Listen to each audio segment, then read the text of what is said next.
Some say our world is getting flatter. Some say hotter. But here is proof it is getting better. In a region once known more for poverty and war, 9 hospitals and 200 health centers rise. Villagers build clean water systems, farmers boost crop yields, mothers learn health care. 100,000 people benefit from microfinancing. 2 university campuses produce leaders, and 3 more campuses are coming. It is a body of work to make any nation proud, but it spans 30 nations and is the legacy of one man, the Aga Khan. My great hope and prayer is that in time to come, these universities will be radiating research and graduates into flourishing economies and progressive legal and political systems. He was a child of East and West, a boyhood in Kenya and Geneva, college at Harvard, and then his grandfather, the Aga Khan III, died, and in his will named his grandson the next Aga Khan. The Harvard junior was suddenly spiritual leader of some 15 million Ismaili Muslims around the world, a leader with a mission. I considered it was important that I should have the capacity to contribute to the improvement of quality of life of people around the world. So, with support from Ismaili Muslims, 50 years later, the Aga Khan Development Network ranks among the world's largest private development entities.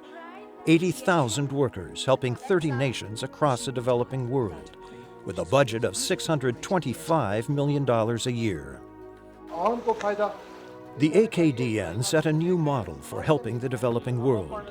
Local people included in decision-making, projects that made communities self-reliant, and brilliant leadership. When UCSF Global Health Advisor Dr. Haile DeBoss joined the board of Aga Khan University, he was amazed. The caliber of the individuals on the board is huge. They come from leadership positions from all over the world, practically. And I was simply blown. The AKDN has impressive capabilities. Howard Leach is a former U.S. ambassador to France, where he worked with the Aga Khan.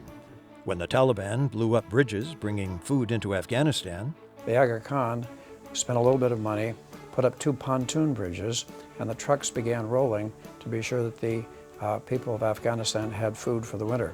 It was a great example of how the Aga Khan does good work and moves quickly. Ambassador Leach is also a former University of California regent. He thought UCSF's research and education could benefit the Aga Khan's healthcare network, and a partnership was born. Many of the countries I work in obviously don't have those resources as national assets. They have to go and look for them outside. And the University of California is well known for its research in absolutely critical areas of medicine. The highest excellence. So UCSF joins AKDN to benefit poor people across Asia and Africa, sharing knowledge and more.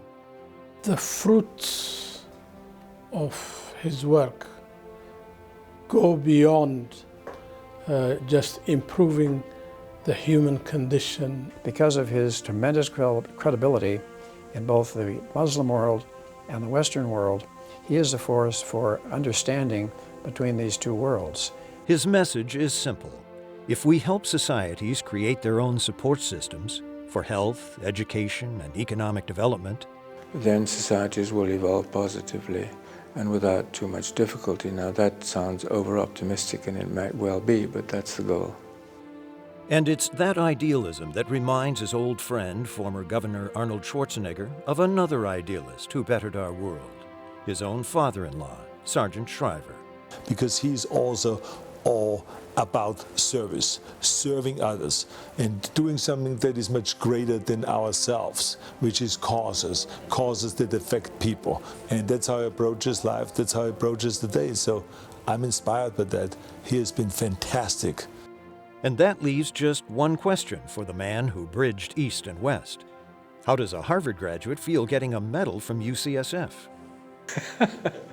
Well, the fact that the University of California at San Francisco is honoring me is something which I'm very proud of. And the feeling is mutual.